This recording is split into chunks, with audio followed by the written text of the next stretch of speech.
Yo, YouTube, what's up? We back with another episode of the Pit Stop with Maya Kelly. And today we got another very special guest. I'm gonna let you introduce yourself. My name is Ismaa. I'm a creative director and owner of Paranoya Worldwide. I hate saying but yeah, I am a creative director and owner of Paranoya Worldwide. I do kind of a lot. I DJ, I cook, I make music. Yeah, kind of a jack of all trades. Before we get into all of that, like, where you from? For the people that don't know you, you know? Most of my family's from South Philly. I kind of grew up in Alny and really kind of Center City a lot. From like 12 to 18, I was living down Center City. So I think that I jokingly tell people sometimes I'm from Center City. So Paranoya is a Philly-based brand? Yeah, from everywhere. A little bit of everything in there. But like you said, you a cook, you a chef. I was told, like, before it was even a Paranoya, you had a different business. Yeah. Can you tap into that? Well, I used to actually take pictures when I was probably, I want to say, I started Paranoia in 2018, so from like 2014 to 2016, I was taking pictures at like the tail end of the Dollar Party phase, Tro West and Jokey and Quaddy. Like, we used to throw these parties at my mom had a hair salon. It was kind of like, it was huge. Like, it was almost probably a block long, like going back. So we used to move all the stations and stuff out of there and throw parties in there. I threw my 14th birthday party in there. That was actually my 14th birthday was my first $1,000 that I ever made throwing that party. And then, yeah, that was a fun time. It was, kid times when that really mattered. So that was real cool. Now, for those that don't know, like, you pretty young, you gotta let them know how old you was doing all this. Yeah, I'm only 21. No, I'm 21. So I started Paranoia when I was 15. I was taking pictures and stuff from 13 to 15, and then I had a brand before Paranoia and the photography called Young and Rich in middle school. I was doing that from maybe like 12 to I only had that for a year, so maybe like 12 to 13. What was the reason for the switch?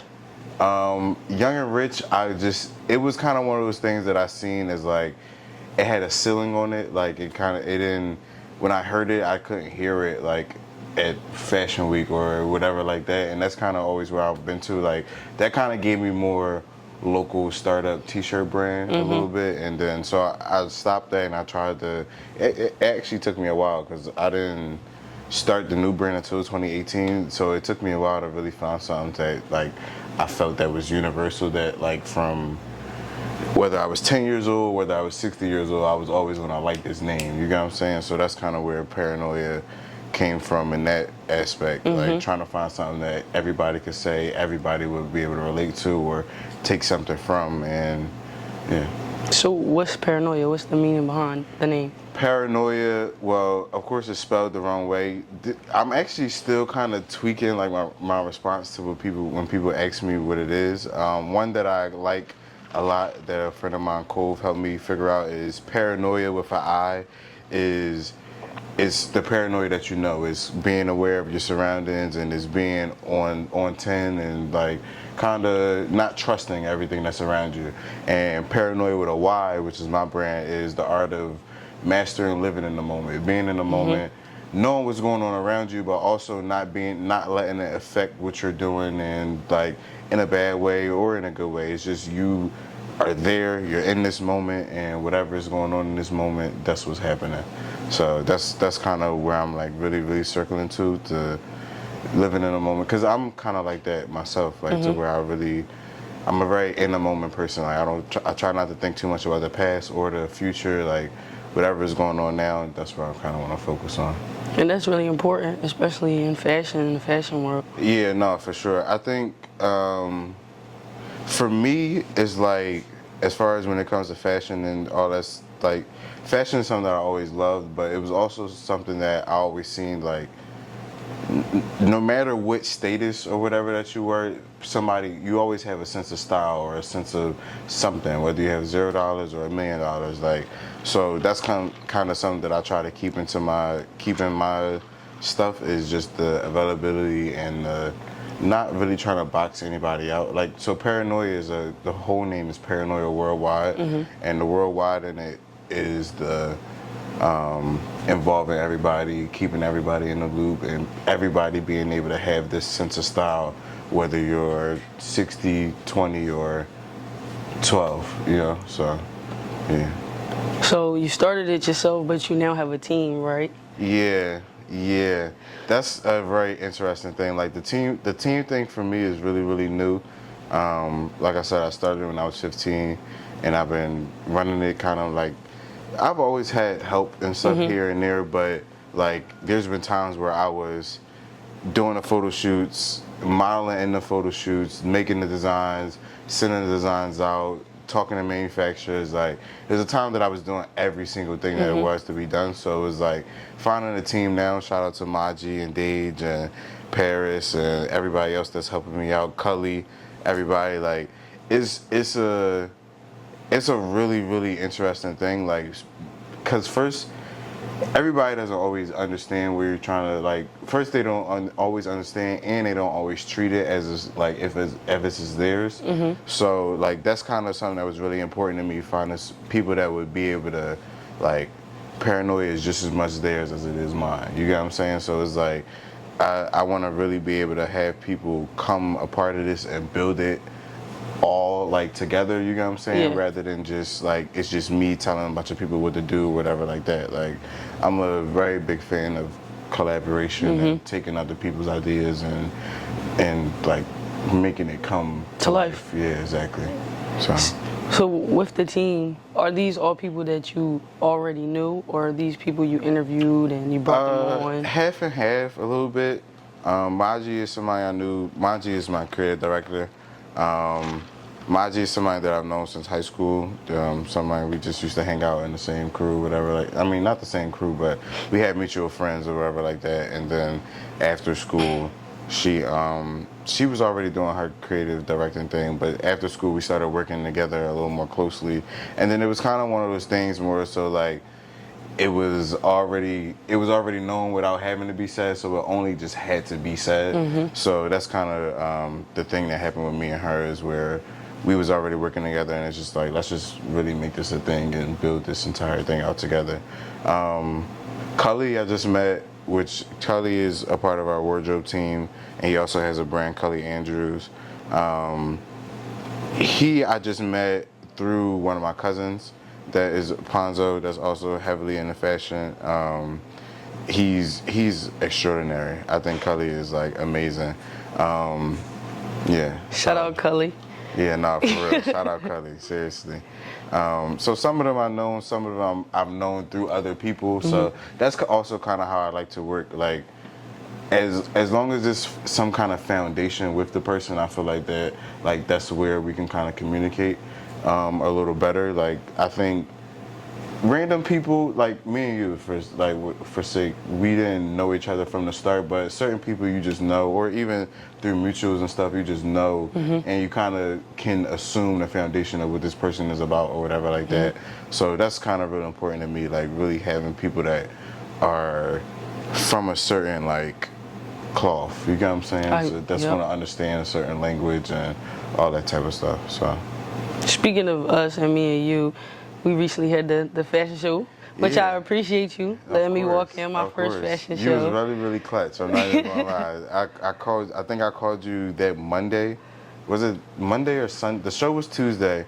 It was that Monday. Yeah, it was that Monday. I called you that morning, or called Joelle that morning and had that happen. That, bruh, so clutch. I'm not gonna lie. Because even what you wore was a look that was really, really important to me, because it had my homie Cole's name on it, which I was talking about earlier. He's a real big inspiration to me in general, but for the show specifically, he was really, really inspirational for that, because I probably wouldn't have had the show if we wouldn't have had certain conversations and stuff.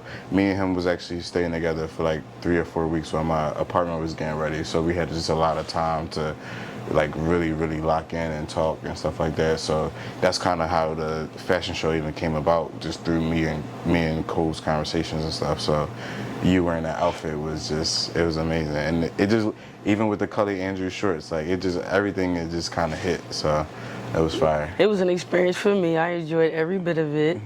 Something to get used to though, cause the waiting around to get my hair done. Yeah, yeah, no, real right. But it's actually funny. It's funny, like doing that was actually like real funny to me because I've studied this for a long time, and even my mom was a hairdresser for 30 years. So it's like I grew up in that I grew up in a hairdresser kind of just women and a bunch of different people and stuff just waiting around to get their hair done. Like that's kind of like a part of it in a way, a little bit like that. Like it's kind of a part of the culture, and then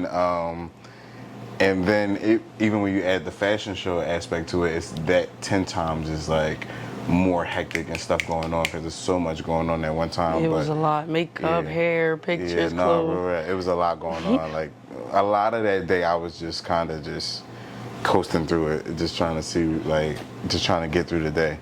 But it was fun though. It was really good. Proud of yourself? Yeah.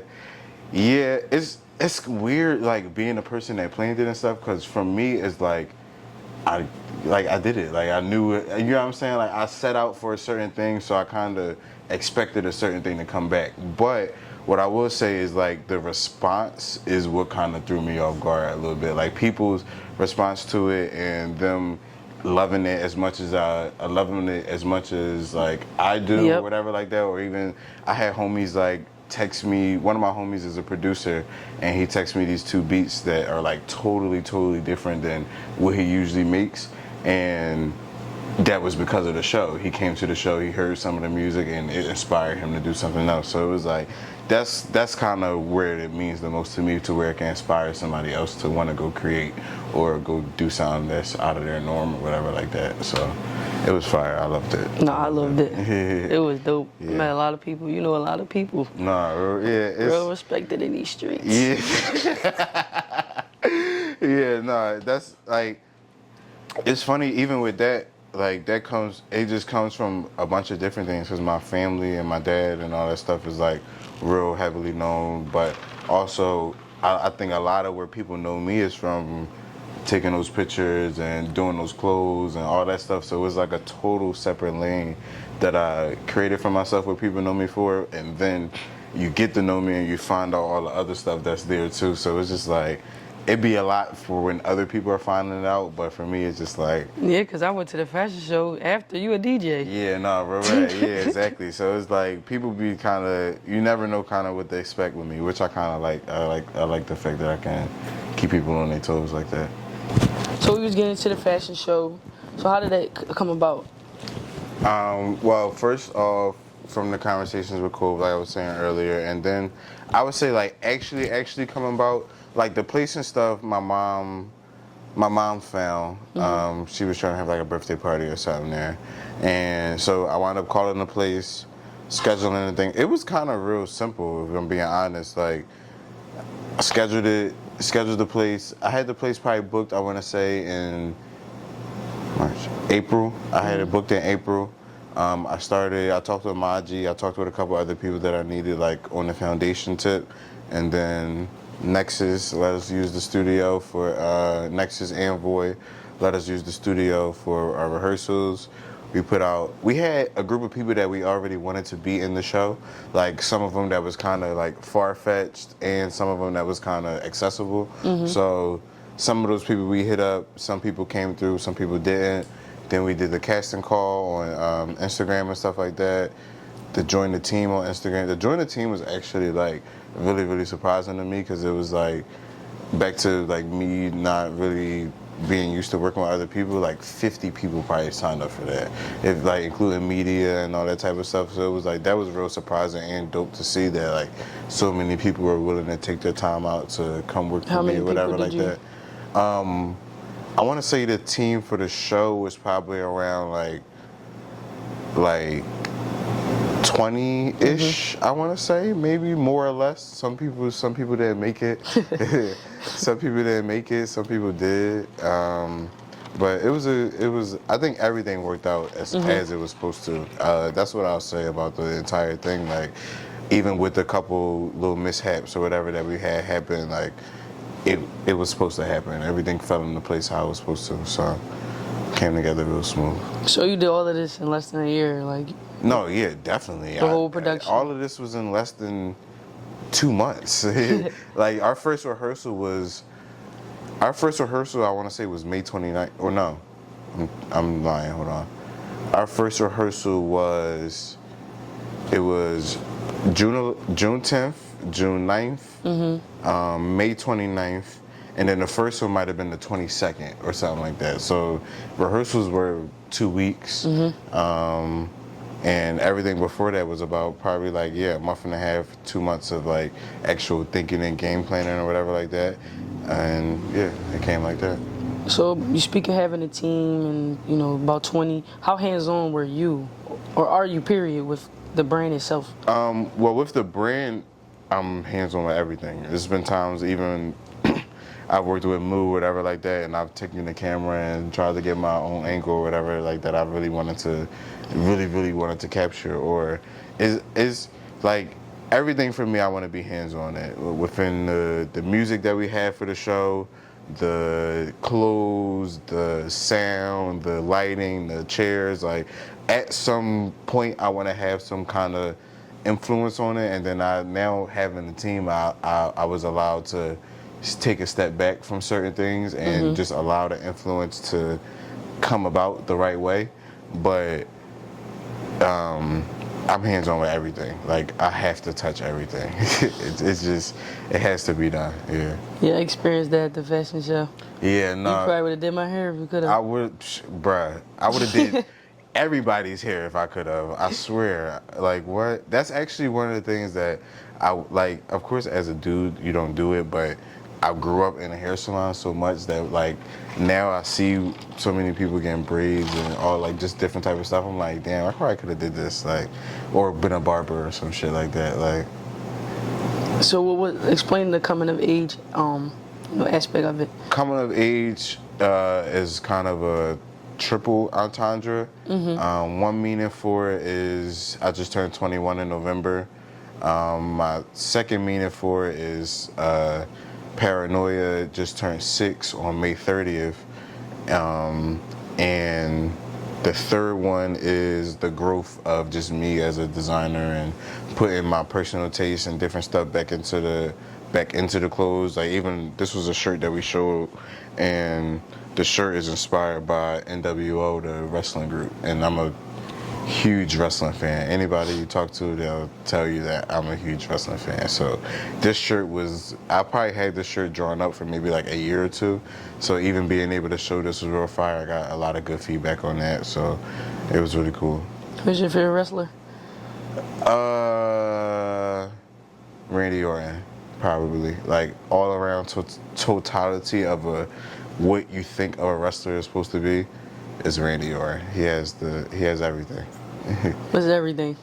The entrance, the theme song, his aura just in general. Like, I think that he plays his character really well. He plays one of the characters that you believe that he's like this in real life. Like, his finisher, the RKO, we've all tried to RKO somebody at some point in life. Like, so I just think he embodies what it means to be a wrestler, definitely. How old were you when you realized that wrestling was fake? That it was that it was like acting? So I have a rebuttal against that, honestly. Because it's like, it's produced. Everything that we watch is produced. You get what I'm saying? But fake, I think, is the wrong word for it, because I think if any regular person tried to do anything that they were doing in there, we would be fucked up. So I don't necessarily like to call it fake, but acting or produced, I probably realized, this is actually my realization. When me and my cousins used to like wrestle in my grandma's house or whatever like that, nobody would be able to decide on who's gonna win. So in my brain, it kicked in that if they're doing this in real life, they would just be continuously fighting forever for who's making the decisions on who's winning. When is this being made? Like, I always had those questions. I didn't really find out till probably I was like 15, 14 maybe, or something like that. But I always had those questions of somebody has to be deciding who's going to win beforehand. So it kind of was always kind of like obvious to me. But I'm still like thoroughly entertained by it. Like, all the way. Did you go to WrestleMania? Yeah, I did. Yeah, that How was that? one of the greatest nights ever in my life. Like, It was electric, as they say. Yeah, no, seriously. I went the second night. The second night was like the big finale night, of course. So I got to see Rock, John Cena, Undertaker. Who else was there? Undertaker, Randy, AJ Styles. I got to see everybody I ever wanted to see in a matter of 3 hours. So Was that your first time? it was amazing. No, I've been to every WWE event in the last like 2 years. I want to say, yeah. Oh, that's dedication. Yeah, no, real. I love this. Listen, I could go on all day about that. Seriously. Speaking of acting and all that, like you like movies and stuff. What about movies? You want to get into producing, or you want to act, or what you want to do? So acting was really my first love before I started getting into clothes or fashion or anything like that. I wanted to be an actor. I took acting classes. I still have my book full of fake headshots and stuff like that with me getting makeup done and like so. It's actually funny because the way I feel like my personality and how I act now today was kind of really, really shaped and instilled by those classes, because they teach you, because I took acting and modeling classes. So in modeling classes, they teach you hygiene, keeping up with yourself, doing your nails and stuff. So I was getting my nails done at like 14, 15 in middle school and stuff like that. So, and even with the acting, posturing, improving, being able to start a conversation, being able to hold the conversation, hand gestures and stuff like that when you're talking. So it's like a lot of my core of my actual self is really from like acting and taking those modeling classes like real early. And just with movies in general, I love movies, all types of movies. Like I watch a movie that's not in English, a movie that's in English, black and white, silent. Like, to me, I think movies tell a story that everybody wants to tell, but they just haven't done it or are not able to do it or whatever like that. So I think movies are really they're just an escape. It's a very good way it's a great way. It's not getting high and no stupid shit like that. Like, you're able to go sit somewhere and be teleported to a different world by just watching and being able to appreciate somebody's point of view through the story or through whatever character they're telling or whatever like that. And I also like it because different people get different things from it. If we all watch the same movie right now, we're not going to have the same opinion about what happened or about certain characters and stuff. So it's just like, I think that movies are one of the best ways to communicate with you, how you feel, you know? So movies mean a lot to me, and I definitely want to make a movie one day. What kind of movie would you see yourself in? If I had to, well, I'm not going to compare it to another, but I would say it would be something like a drama, comedy. I'm real dramatic. I like stuff like that. Like, I just like stuff like that. I like a story that's going to grab you and like keep you there, but you also got to be like funny and entertaining. So a Tyler Perry movie? No, hell no. Absolutely not. Not a Tyler Perry movie, but something like, if I had to compare it to another movie, it would be like, trying to think, like Pulp Fiction, or like Quentin Tarantino is probably one of my favorite directors. Like he kind of encapsulates the action, but it's also comedy, but it's also a love story in it. Like, he kind of plays on all those lines, and I really like that. So it would be something like a Tarantino-esque type of movie. Tarantino-esque type of movie. Yeah. We did last summer we did a short film where I remade a scene from Pulp Fiction. I don't know if you've ever seen it, but it's a scene where they're interrogating this guy and he's eating a burger or some shit like that, and instead of a burger, we used an oxtail cheese stick. So last summer, that was like the big craze or whatever like that. So we used the oxtail cheese stick from Umi D's and used that in the commercial. It was hilarious. I honestly think it's hilarious. I had a wig on and a mustache. It was ridiculous. I had to find it and put it in a pop-up. Yeah, no, seriously. I'm gonna try. I'll send it to you. But like, was there ever a turning point a huge turning point in your career where either you feel like you really failed or like you really succeeded, like, or both? Not necessarily either, honestly. Like, because like I said, I'm only 21, so like that's also kind of my constant reminder that, like, even when I look at my peers and the people around me and stuff like that, like, a lot of them are older than me. So it's like even when if we're all doing the same thing or whatever like that, but I'm 21 doing it, or I'm 18 doing it, 19, 20 doing it. So it's like, it's always been kind of different for me, where I didn't really necessarily classify myself with really just anybody. Like, and they can come off kind of like arrogant in a way, but to me, I just think I'm in a really like unique situation to where as though I was really, really young when I got started doing this, and my outlook on it has always been kind of mature in a way. Like, I always carried myself and always been like a really, really, I knew what I wanted, I knew how things went, I knew how I wanted things to look, and if I didn't know how to get there, I knew the person to contact to reach me to get there or whatever like that. You get what I'm saying? Like, I knew how to ultimately get there at some point. So that's kind of a thing with me, to where it's like, I don't necessarily see competition, or even, it's kind of just, I see me a little bit, and it could sound kind of Main character syndrome. yeah, a little bit, but I do have that, but it can sound a little narcissistic, but I just don't necessarily think there's, and you do meet those people that are in those positions like you, but you kind of just understand with those people, like, you understand that with those people, but it sounds like crazy to people that don't really understand. Yeah, it, that don't get it. Yeah, so yeah. So how has it been for you, Paranoia? It's been good. It has its ups and downs, of course. Like, especially with the pandemic, and just, I would say, the world. Like, I don't think people realize how much what's going on in the world determines like what people are doing on like a very, very small level. So like, even last year, we had the fires in Canada and whatever like that, and the sky was like yellow for like 2 weeks. I was supposed to drop a collection, or I did drop a collection within those 2 weeks, and all the shoots were outside. So like, I'm trying to drop summer stuff or whatever like that, and the sky is just smoky and yellow. I have a headache. Yeah, I have a headache from the smells and stuff the entire time. Like, that kind of threw me off a little bit. That's also what I would say kind of led up to the show too, because it just allowed me to be able to like totally step back for a second and see like where I wanted to take it, and what's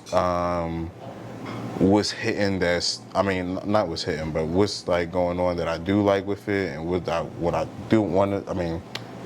What I don't want to include in it, and it really allowed me to just totally like redo everything a little bit. Like, I really, in the last year or so, deconstructed everything and kind of built everything back up to where I really, really wanted it to be. So, yeah. What's your creative process when creating clothes? How do you come up with your pieces? For me, I have to see something like in my head to be able to really, I have to see something like very vividly in my head to be able to communicate it a certain way. Because I'm really good with like graphic design. Well, not really good, but I'm pretty good with graphic design and stuff like that. But where I see, like, as a designer, I can communicate what I want. I know what I want. I know how I want things to look. So there's this dress that we've been working on for maybe like 3 years, and it started out kind of really just a conversation. Like, I knew I wanted to there's a lightning bolt that it's just your typical black dress, I would say, and then there's a lightning bolt in the front that's cut out like this. So I knew what I wanted, and the girl was able to sketch this for me and make it look like exactly what I wanted. And then we brought it to life and we showed it in the show. It's still not all the way finished, but you get what I'm trying to say, as far as like, I know how to communicate like my designs and stuff like that. But I also am learning more the technical way of how to go about things, like trying to sketch, getting better at sketching, and getting better at sourcing different things and all that, and things of that nature. So it's like, I'm still learning myself. So that's what I would say. is my creative process, is the learning and putting out what I've learned. So, Paranoia, like, what do you see for Paranoia? You see a storefront, or you see like national, like? I like in the grand scheme, I want to turn Paranoia into LVMH, to what LVMH is, to where LVMH is the parent company behind Dior, Louis Vuitton, Fenty, Hennessy, Moet and Chardonnay, et cetera, et cetera. So I want to turn Noya into not just a clothing line. I really want the clothing line to be a subsidiary under the umbrella of Noya. Noya is going to be Paranoia Worldwide. It'll be Trick James is my DJ name and producer name, so it'll be that. And then it'll be whatever my chef name is, or then it'll be whatever skincare product I might want to put out, or whatever movies and stuff that we produce and make and stuff like that. It'll all be under this chain of Noya, and Noya is just a big umbrella. So that's slowly but surely we're gonna start activating that. Like I threw the first House of Paranoia, which was it's going to be like the party series. I threw that in November. That was really fire. And then Noya Management is a domain that we just bought, to where it's going to take talent that we've interacted with, whether it's models, producers, chefs. Like, I want to be able to take people and put them in a position to be able to make money or whatever like that. So if say you're a model, say like if you were a model and you were signed to us, we would find you gigs to be able to go model. Or if you were a chef, we would host the day where you just cooked or whatever, like a pop-up or whatever like that. So it's like, of course it's still in its early birth terms, but that's the big grand scheme, is to turn that into a big powerhouse. That's huge. Yeah. That's huge. It's gonna be. It's like an empire. Seriously, it's something to where like I even kind of had to come around on it too, because it's like I wanted to know if like I really wanted the pressure of holding all these people together, but that's kind of like what I already kind of do. Like, I bring people together, even with the fashion show. Like, that was a big tryout for me to see who's dependable, who's going to be able to do this for me here, who's in this for just like more than just a moment or whatever like that. So that's really what the fashion show was for me. It was like a tryout to see who are the people that I can depend on, who is the team that I can be able to call on to be able to like really, that was like the interview? Kinda, yeah, seriously. It really, really kinda was. Because even after the fact, like, there's certain people that I didn't know beforehand, that now I know is going to be working on me and whatever that we have going on next. So it's like, I appreciate that from everybody else that want to be able to work. You know what I'm saying? So it's like, it's fire. It's really, really cool. Laying the incense.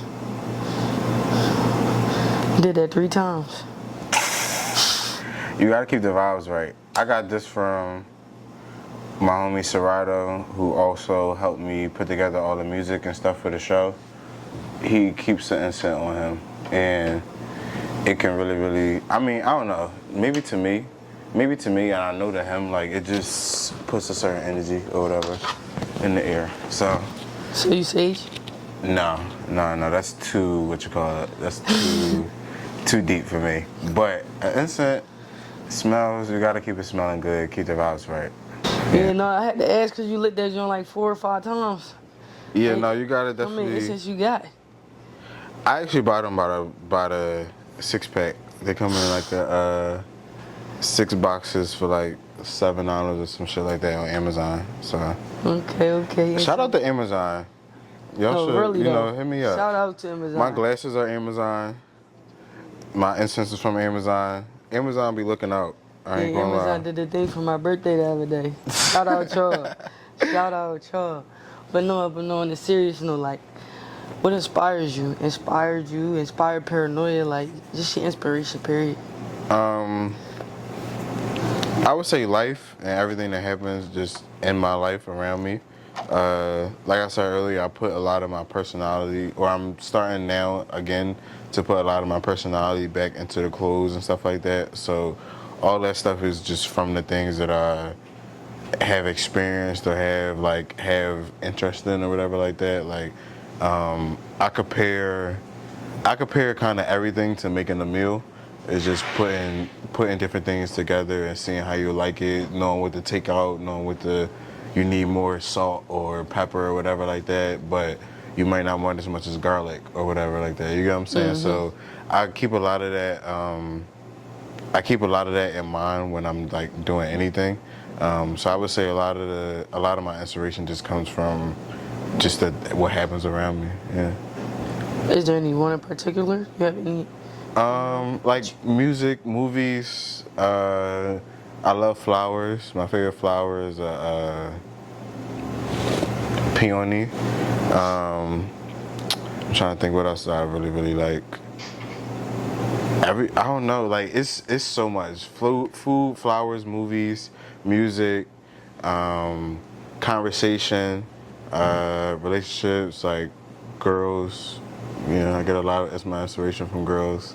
I'm trying to think. Yeah, my childhood. I'm a very big of that. That's actually kind of very important. Like, I'm a real even with the coming of age show and all that stuff. Like, I'm a real big person on keeping the child in you alive. You get what I'm saying? Like, I feel like a lot of people suffer from. Yeah, me too. I'm big on that. Yeah, like I feel like a lot of people suffer from their just the child that they had inside of them being like completely dead because of everything that's going on. And then I feel like now more than ever it's really important to be like that because we got so much going on, whether it's political or even on a local level, like seeing how many people die around us and even like Kensington and all that type of stuff. So it's like, I think keeping your childhood alive is really important, and I think that more people should like invest into that because I think it would just, if more people had their child alive, it would make the world a better place. A little nicer. Yeah, at least. You know what I'm saying? Like, just a little more innocent in a way to where everybody is kind of real, like, jaded and really, like, burnt out by everything. You know what I'm saying? Like, nobody is impressed by anything anymore. Nothing is really new to anybody because we got so much access to everything. So everybody feels like they've already done it. It's already, it's already over. Where do you see Paranoia and yourself in the next 5, maybe 10 years? Well, earlier, like I said, I want to take Noya and make it the big umbrella. Myself, I would say I'm 21 now, so I'll be 26 in 5 years. Like, I don't know. Like, what is it, 2024? Like, years like 2029, 2030, like, stuff like that don't seem real to me. So, like, I kind of try to not think about it too much because, like, it would be just my luck for me to just be turning 30 in 2035 and some, like, super crazy shit happen. So it's just, like, I try to just really take it, like, day by day. But I do see myself, in a perfect world, I see myself, business flourishing. I see myself totally, like, not being a part of it, but fully being like, fully being creative. Micah Mary, his brand is ran by, he has a CEO. All his stuff is ran by somebody else. Like, you know what I'm saying? Even Marc Jacobs. Marc Jacobs is a big inspiration to me as well. Like, he owns nothing. He owns no car, no house.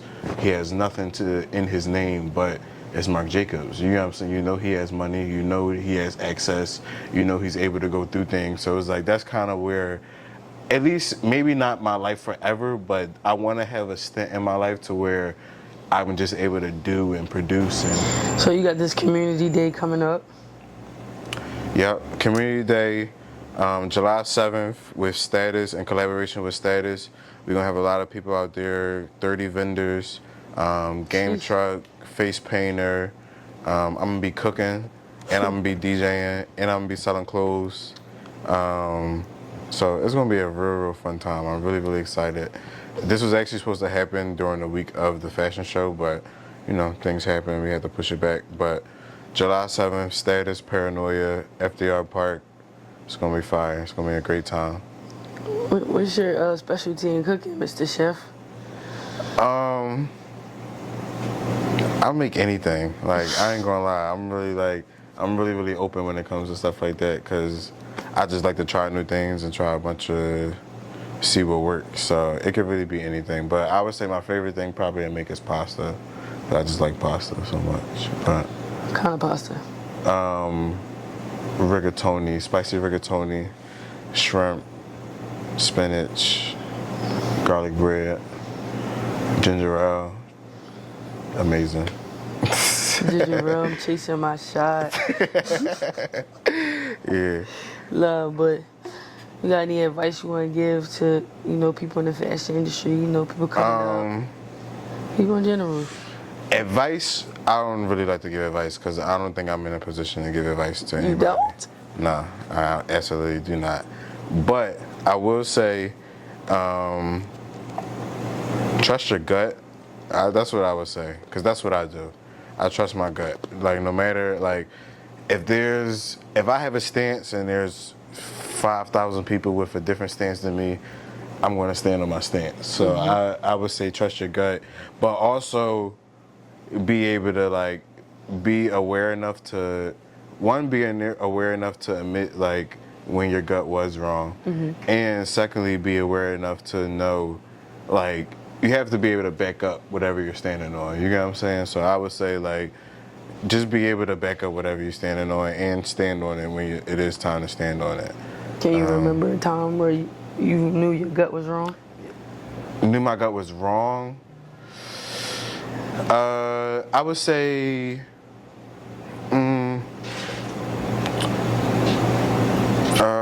I don't know. Knew my gut was wrong. I'm not sure. You would probably have to ask somebody else that I probably went through the debate with.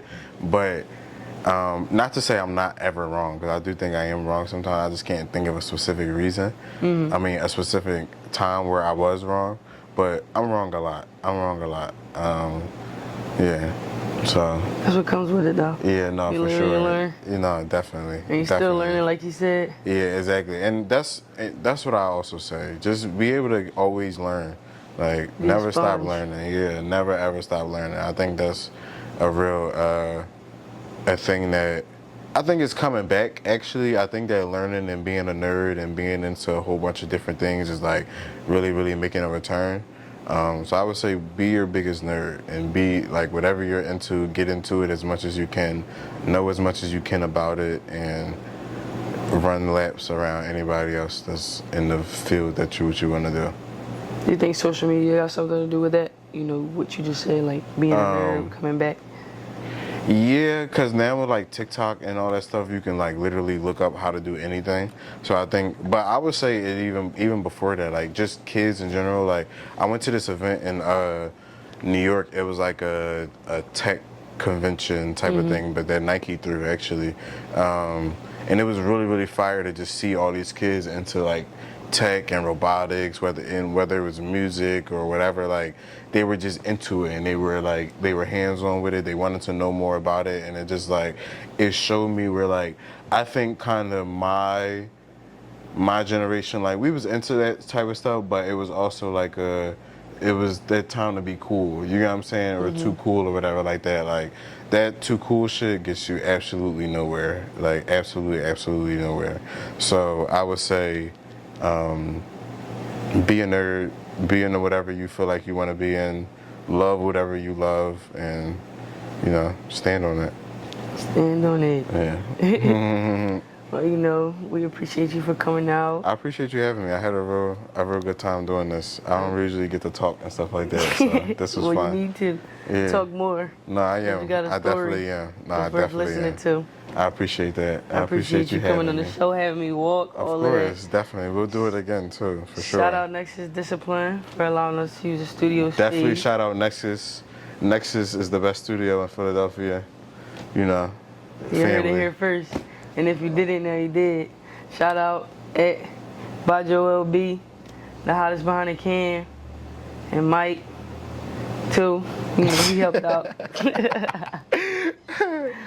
And Community Day, July 7th. July 7th. Pop out, Be there, status, be square. Paranoia. It's gonna be a great time. And that's my time. Yeah. Peace out. Make sure you like, comment, subscribe. Like, comment, subscribe. I said like, comment, subscribe. It's the Pit Stop with Mike Kelly. We out. I'm the cherry on top. You just met my cherry, you ain't pop. Niggas be mad as fuck, they ain't fuck. Well, fuck